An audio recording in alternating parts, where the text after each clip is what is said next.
Assalamualaikum warahmatullahi wabarakatuh. Apa kabar adik-adik? Semoga senantiasa sehat dan semangat. Hari ini kita belajar tematika subtematika pada pembelajaran yang ketiga.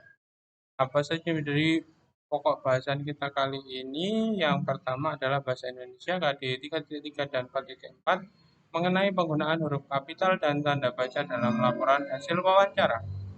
Yang kedua, IPA KD 3.8 dan 4.8 mengenai perawatan hewan dan tanaman. Yang pertama, mari kita mulai adalah penggunaan huruf kapital dan tanda baca dalam laporan hasil wawancara. Pada pembahasan sebelumnya, kita sudah tahu ya mengenai template atau format dalam laporan wawancara. Buat ingat-ingat ya, ini ada 6 ya. Yang pertama adalah topik, narasumber, pewawancara, waktu dan tempat hasil wawancara, dan kesimpulan. Ingat-ingat ya adik-adik, ada 6 bagian dari penulisan laporan wawancara. Selain keenam komponen yang harus kalian penuhi, juga perlu memperhatikan kaidah penulisan sesuai dengan penggunaan kata baku, kalimat efektif, huruf kapital, dan tanda baca yang tepat. Jadi kita dalam penulisan bahasa Indonesia ada kaidahnya tersendiri, nggak boleh seenaknya ya dalam penulisan sesuatu karangan, termasuk dalam penulisan laporan wawancara ya. Juga perlu kita perhatikan. Yang pertama penggunaan huruf kapital. Ya, ada 3 tempat dalam penggunaan huruf kapital yang kita pelajari hari ini. Yang pertama, huruf pertama nama orang atau julukan. Contoh ya, nama Anwar Sadat ini hanya huruf kapital. Pokoknya yang ada huruf merah itu ya, itu berarti penggunaan huruf kapital. Dalam hal ini penggunaan nama, ya 2 nama ya, 2 huruf kapital. Anwar Sadat, A sama S. Arli Kurnia, A sama K. Mike Tyson, M sama T. Habib Nurmagomedov, H sama N. Ini ya, gampang kan? Pokoknya tiap nama-nama kalian harus menggunakan huruf kapital. Muhammad Akbar, ya M sama A. Ya, seperti itu ya. Terus yang kedua adalah awal petikan langsung. Dalam penulisan percakapan kan kita pakai petikan ya. Petikan seperti ini, tanda petik 2, ini berarti menandakan ujaran atau ucapan dari seseorang ya. Awal petikan langsung atau awal ujaran orang itu harus menggunakan huruf kapital ya adik-adik. Seperti ini. Pak Hardi berkata, karena itu kami bisa sukses. Karena ini ujaran kita atau awal petikan, ya diperhatikan pasti kita gunakan huruf kapital. Terus Dian juga bertanya ini, apa manfaat jahe? Kita buat tanda petik ya. Petikan langsung terus huruf pertama, ingat-ingat ya, huruf pertama dari dalam petikan langsung itu ini ya harus menggunakan huruf kapital ya. Ingat-ingat ya. Yang pertama tadi nama orang tua, nama orang atau julukan ya. Terus yang kedua untuk awal petikan atau huruf pertama pada kalimat petikan ya. Atau ujaran yang diomongkan orang ditandai dengan tanda petik ini ya. Terus hubungan kekerabatan atau sapaan ini ya. Indah berkata, mulai kapan Anda memulai usaha ini, Kak? Kalau Indah bertanya pada kakaknya ya, dikasih koma, setelah itu ini sebagai jeda ya. Mulai kapan Anda memulai usaha ini, Kak? Nah, ini. K-nya adalah kata sapaan atau kata ini kekerabatan ya, maaf. Ini kekerabatan bertanya pada kakaknya ya. Usaha ini ayah ya, A-nya besar. Usaha ini ibu berarti I-nya besar atau kapital ya, maaf kapital. Mohon maaf Pak, ini untuk menyapa ya. Mohon maaf Pak, sapaan pada Bapak yang akan diwawancarai oleh Ben. Ya, mohon maaf Pak. Ini diawali dengan sapaannya ya, huruf kapital. Seperti itu ya. Ingat-ingat ya adik-adik, jadi ada tiga ya untuk nama, awal petikan langsung, dan juga hubungan kekerabatan atau sapaan. Ingat ya adik-adik. Terus tanda baca sekarang ya. Hari ini kita belajar dua, tanda baca titik dan tanda baca koma. Untuk tanda baca titik itu digunakan di akhir kalimat pernyataan ya. Pernyataan ya, bukan pertanyaan. Pernyataan. Jadi eh, suatu apa ya? Ungkapan atau ujaran dari seseorang yang mewakili atas ide-idenya secara nyata ya. Atau gampangnya gini. Pernyataan itu bermakna benar atau salah dari seseorang dan dideklarasikan atau eh, dinyatakan oleh seseorang. Seperti itu ya. Itu namanya pernyataan. Nih, seumpama kamu ya menyatakan bahwa wawancaranya sudah selesai. Kamu ngomong gini, wawancara dengan beliau sudah selesai. Untuk akhirnya kita gunakan tanda baca titik ini ya di akhir ya. Akhir kalimat pernyataan.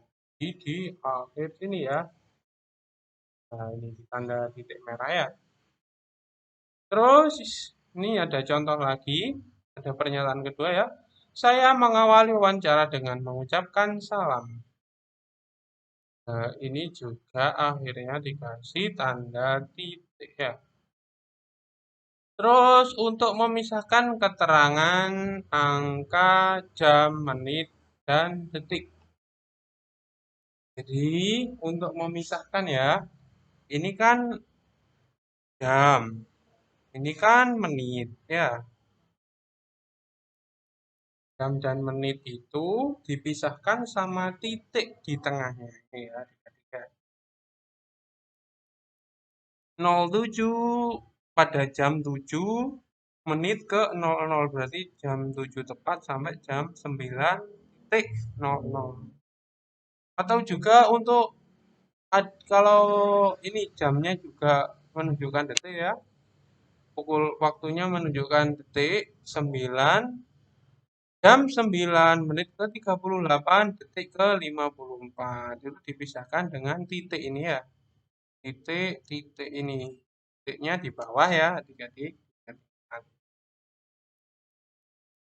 Di antara jam dan menit atau di antara menit dan detik. Ya. Selanjutnya adalah tanda baca koma.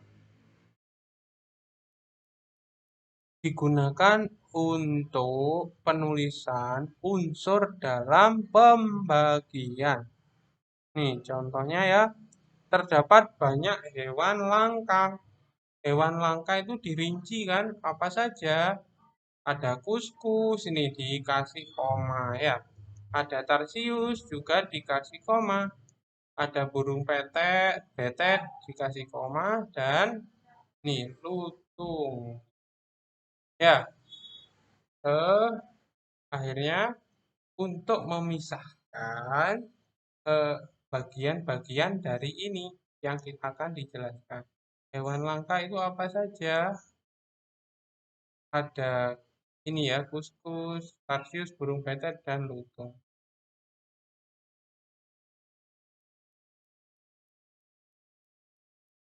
Maaf ya, ini sebenarnya nggak usah nih ya, nggak usah komen ini sebenarnya. Dan lutung gitu saja.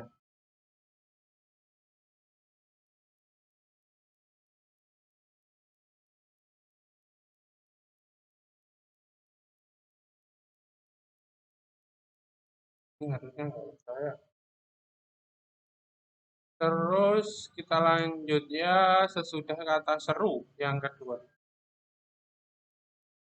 Kata seru itu kan bisa juga sapaan itu ya. Wah, gitu. Gimana kata seru itu? Yang agak-agak menunjukkan penekanan perintah gitu. Wah, pengetahuan Bapak banyak sekali atau luas sekali. Wah, ini kan kata seru ya. Jadi dikasih apa? Tanda koma. Ingat ya. Terus untuk pemisah sebelum sapaan. Terima kasih atas waktunya, Bu. Waktunya, Pak. Dikasih koma di sini ya. Jadi ingat-ingat ya. Dalam pembagian, ya. Pembagian bagian-bagiannya maksudnya ya. Terus yang kedua, kata seru atau sapaan. Terus pada pembahasan selanjutnya adalah perawatan hewan dan tanaman pada ilmu pengetahuan alam atau IPA. Seperti yang kita ketahui ya, bumi sekarang itu lebih panas ya dari zaman-zaman sebelum tahun ini ya. Kita perlu untuk melakukan penghijauan. Penghijauan itu adalah upaya pelestarian sumber daya alam. Ya. Jadi penghijauan itu paling rendahnya ya. Manfaatnya untuk apa? Untuk menghasilkan oksigen yang akan bermanfaat bagi kehidupan makhluk hidup lain, baik hewan maupun manusia itu sendiri ya. Jadi pelestarian alam itu harus kita junjung tinggi. Ya, apa saja yang bisa dijadikan contoh dari pelestarian alam? Salah satunya adalah penghijauan. Ya, penghijauan bisa ternyata dilakukan oleh kita dan di sekitar tempat tinggal kita, di sekitar tempat terdekat kita. Ya, seperti dalam penanaman tanaman obat, tanaman tanaman hias seperti itu ya. Untuk apa penghijauan ini? Untuk menjaga lingkungan dari kerusakan. Meliputi apa saja juga ada juga membenahi tanah bekas galian ya. Nih, terus penambangan, maksudnya bekas galian pertambangan ya, dan atau memupuk tanah untuk mengembalikan kesuburan tanah. Apalagi isu-isu yang berkembang di kota Pasuruan kita tercinta ini, banyak lahan-lahan sawah, persawahan yang beralih fungsi menjadi perumahan atau real estate. Itu juga sebenarnya berbahaya. Kenapa? Dengan masifnya eh, eh, alih fungsi sawah tersebut nanti akan mengganggu ekosistem ekosistem sendiri ya. Pun juga eh, daerah resapan air berkurang, akhirnya air hujan itu nanti bingung mau meresap dari mana, akhirnya banjir seperti itu ya. Perlu adanya analisa dampak lingkungan untuk melakukan suatu pembangunan, termasuk bangunan perumahan. Seperti itu ya adik-adik. Ya, yang kita bisa lakukan, nggak usah terlalu jauh ya. Kita manfaatkan saja lahan kotor lahan kosong di sekitar kita ya untuk ditanami tanaman obat. Ya, tanaman obat keluarga adalah tanaman obat hasil budidaya rumah yang berkhasiat sebagai obat. Jadi, selain kita melakukan penghijauan, kita juga mendapatkan manfaatnya. Ini ya contohnya. ditanam di kebun yang tidak terlalu luas. Ataupun kita bisa membeli apa namanya pot atau mungkin polybag yang diisi tanah ya kalau memang sudah di paving atau di aspal semua itu bisa kita menanam di dalam pot atau polybag itu ya. Terus manfaatnya apa tanaman obat ini untuk memenuhi keperluan keluarga akan obat-obatan sederhana dengan mudah dan praktis termasuk pon-pon itu ya. Kalau diminum secara berkala kan akan meningkatkan imunitas tubuh kita ya. Ini ya, selain berperan aktif dalam melestarikan hewan dan tanaman, kita juga mengambil manfaat langsung dari hewan dan tanaman melalui apa tadi? Melalui penanaman tanaman obat ya. Ya, contoh tanaman obat beserta manfaatnya ya. Yang pertama adalah temulawak ya, rasanya itu pahit. Bisa meningkatkan daya tahan tubuh, mengobati sakit kuning, diare mah, perut kembung, pegal-pegal, dan menurunkan kadar lemak darah dan mencegah penggumpalan darah. Ini banyak sekali ya manfaat dari temulawak. Kalau kita tanam sendiri, udah gratis, buat kita sehat, terus lingkungan alam terjaga, manfaatnya banyak sekali ya. Jadi, terus yang kedua daun sirih. Daun sirih itu bisa mengobati batuk, antiseptik, ya ini pembunuh kuman, untuk ini yang menghalau mimisan kalau hidungnya berdarah, terus juga bisa buat obat kumur ya, dimasak pakai air panas, bisa direbus atau disiram air panas itu, nanti bisa dibuat obat. Terus yang ketiga adalah daun seledri untuk menurunkan tekanan darah. Ya, selain itu bisa digunakan untuk penyedap pada sup, bisa bakso itu ya, atau soto itu pakai seledri. Nah kan nggak usah beli, kita sudah punya sendiri. Ya. Terus yang keempat adalah jeruk nipis.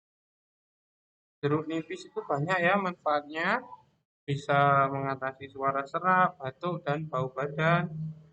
Terus menambah nafsu makan, mencegah rambut rontok, ketombe, mengobati flu dan demam. Karena kaya akan manfaat dari vitamin C yang terkandung pada jeruk. Ya. Mungkin bisa juga buat minuman ya, minuman hangat atau teh jeruk gitu.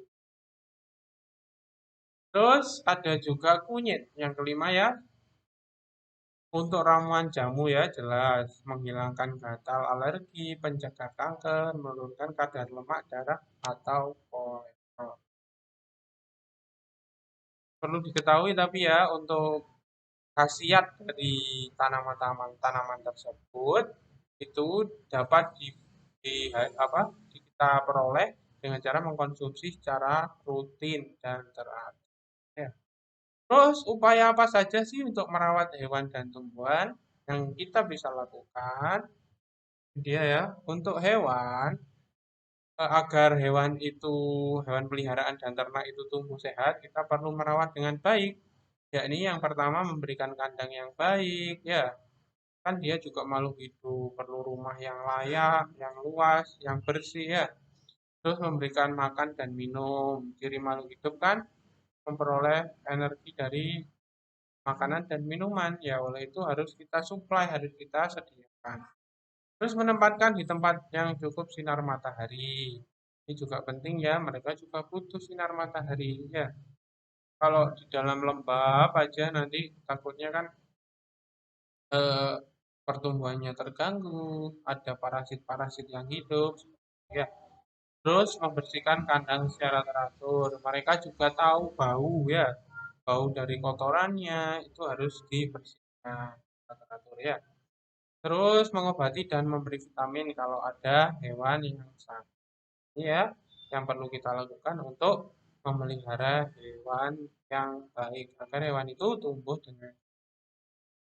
Terus upaya merawat tanaman yang kita tanam agar tumbuh subur, kita juga perlu merawat dengan cara apa? Yang pertama menyirami secara teratur ya, butuh air untuk melakukan apa? Pembuatan makanan yang namanya apa tadi? Yang kemarin itu fotosintesis. Ya, memberi pupuk yang seimbang untuk menambah kesuburan ya. Perlu jadara dalam pertumbuhan. Terus menyayangi tanaman pengganggu, biasanya rerumputan ya. Itu kan mengganggu selain mengambil nutrisi yang kita berikan, itu juga menghalangi sinar matahari. Terus kadang juga menghalangi eh, apa arah tumbuh dari tumbuhan yang kalian tanam. Terus memangkas secara berkala. Ini biar indah ya dan biar juga kadang-kadang untuk ini menambah produktivitas juga kalau buah ya. Terus melindungi dari hama dan penyakit. Kita bisa menggunakan pestisida ya atau insektisida dalam apa menghalau hama penyakit itu, tapi di ini ya direkomendasikan dari yang alami saja karena ada efek samping yang berbahaya dari pestisida gitu ya. Jadi pembahasan kita kali ini, apabila ada pertanyaan langsung saja di classroom atau WhatsApp. Apabila ada kesalahan mohon maaf, semoga bermanfaat dan saya akhiri wassalamualaikum warahmatullahi wabarakatuh.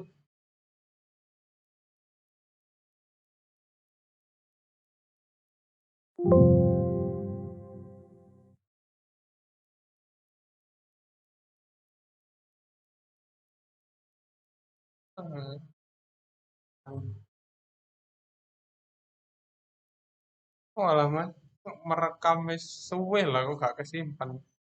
Oke.